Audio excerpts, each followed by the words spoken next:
মহাদুশ্চিন্তায় পড়েছে ভারতীয়রা। আইসিসির সকল বৈশ্বিক আসরের আয়োজক দেশের তালিকা থেকে এবার নাম উঠে যাচ্ছে ভারতের। পাকিস্তান ও ভারতের রাজনৈতিক দ্বন্দ্বের কারণে লাভবান হতে যাচ্ছে বাংলাদেশ। প্রদর্শক, চলমান টি-20 বিশ্বকাপে বাংলাদেশকে বাদ দিয়ে স্কটল্যান্ডকে আসরটিতে যুক্ত করায় সমর্থকদের কাছে ইমেজ সংকটে পড়েছে আইসিসি। গোটা টুর্নামেন্ট জুড়ে নিজেদের প্রত্যাশার বাইরে চলে গেছে বিশ্বকাপে ভক্ত সমর্থকদের অনীহা।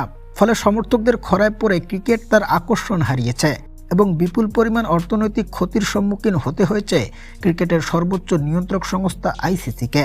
যেখানে আগে থেকেই পাকিস্তানের সাথে রাজনৈতিক ইস্যু নিয়ে ভারত যায় না পাকিস্তানের মাটিতে খেলতে, আর পাকিস্তানও যায় না ভারতের মাটিতে খেলতে। তাই বিশ্বকাপের মেন হোস্ট এই দুই দেশের কোনো দেশ হলে এদের জন্য আবার হাইব্রিড মডেল বা অন্য কোনো দেশকে কো হোস্ট করতে হয়। এতে আইসিসির ক্ষতির পরিমাণ বাড়ে এবং খেলার মাঝে রাজনৈতিক ইস্যু স্পষ্ট হয়, যা খেলার আকর্ষণকে কমিয়ে দেয়। তাই এবার বিভিন্ন আন্তর্জাতিক মিডিয়ার দাবি, আগামী 2028 সালের চ্যাম্পিয়ন্স ট্রফি ও 2031 সালের ওয়ানডে বিশ্বকাপের আসর সবগুলো ভারত থেকে সরে অন্য দেশে নিয়ে যাওয়ার পরিকল্পনা চালাচ্ছে আইসিসি, যেটি বেশ দুঃখজনক হতে যাচ্ছে ভারতীয়দের জন্য।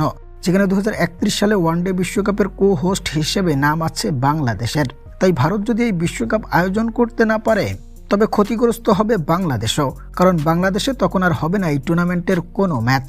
তবে গণমাধ্যমের তথ্য অনুযায়ী শেষ পর্যন্ত যদি আইসিসি, ভারতীয় ক্রিকেট বোর্ড, বিসিসিআই এর সব ধরনের চাপ থেকে মুক্ত হয়ে নিজেদের সিদ্ধান্তে অটল থাকতে পারে, তবে কো হোস্টের পরিবর্তে গোটা টুর্নামেন্ট সরে আসতে পারে বাংলাদেশের মাটিতে, যেখানে 2027 সালের এশিয়া কাপ এককভাবেই আয়োজন করতে যাচ্ছে বাংলাদেশ।